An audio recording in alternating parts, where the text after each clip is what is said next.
Hello everyone, welcome back and thank you so much for joining me. Chamihlalin ndamazi yalifeli. Maphephandaba is alleging that Mihlalin Damazeli Leroy Setambe babonwe ba le ka mokana gomme go bontsha le gore ba boela ne ba lokisitse ditaba tsa bona mola ile gore a se kgale re kwele Mihlali ya ba laka Leroy Setambe a bolela gore ke twin plaka ke le after 8 gore ba re after 10 ke le betšhe gona mo ge bantse ba e reta gomme ga fetša kgopela tshwarelo ka se e leng gore o se boletse ka ge e le gore ba bone o kare o bolela ka banna ba bongampe gomme ka morago ga fa o tla go tswelela footage ya mosadi wa Venta a bolela gore o bone Mihlali yana le monna ka go gomme o nyaka gore batho ba tsebe gore o tswela pele ka go dira dilo tse e leng gore o di dirile mosadi wa Leroy o ile gore o kgaogane le Leroy ex ya Leroy so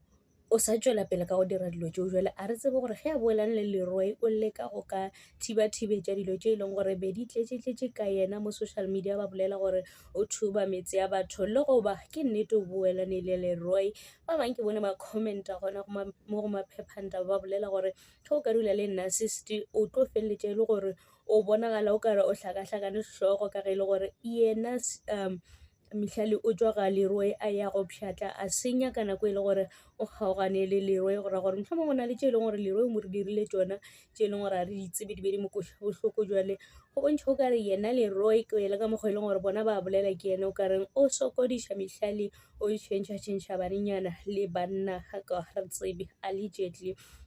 so ba re ge o kwana le narcissist o tshwanetse gore o tsebe gore o tlo kgwetša o kare ko wena o hlakahlakaneng mola e le gore ke yena motho e leng gore o tla ka drama a ka gae jale ba bangwe ba re o no dira gore o timeletša molato o e leng gore o dirile ka go ratana le monnola ba bantšha footage ya gore o ba na le yena ntate o jwale ga re tsebe gore se e leng gore wa se dira ke eng jaaka pelong ya gago di tseba ke yena mohlomongwe ka ge e le gore o rata Leroy o boelane le yena ka taba ya lerato ke tsona tšeo and thank you so much for watching. Please forget to like, comment and subscribe. Lerato ke leo, tada.